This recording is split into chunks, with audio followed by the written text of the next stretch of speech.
চলতি বছরের ফেব্রুয়ারিতে আত্মপ্রকাশের পর থেকেই জাতীয় নাগরিক পার্টি জুলাই অভ্যুত্থান থেকে সংগঠিত নেতৃত্বের নতুন এই রাজনৈতিক শক্তি আসন্ন জাতীয় সংসদ নির্বাচনকে সামনে রেখে জোরালো প্রস্তুতি চালিয়ে যাচ্ছে।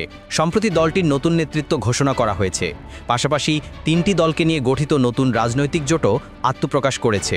নির্বাচন ঘনিয়ে আসার সঙ্গে সঙ্গে বিএনপির পর এবার প্রার্থী তালিকা প্রকাশ করল জুলাই আন্দোলন নির্ভর এ দলটি। বুধবার বেলা ১১টার দিকে এনসিপির সদস্য সচিব আক্তার হোসেন প্রথম ধাপে দলের মনোনীত ১২৫ জন প্রার্থীর নাম ঘোষণা করেন।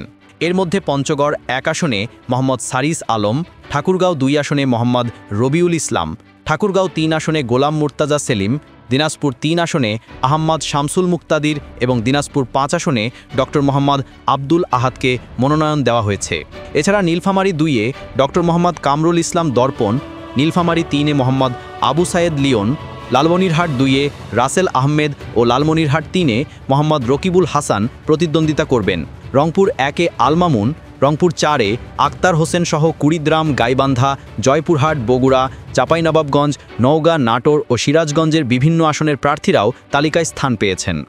এনসিপির দাবি, এই মনোনয়ন তাদের নির্বাচনী যাত্রাকে আরও সুসংগঠিত ও শক্তিশালী ভিত্তি দেবে।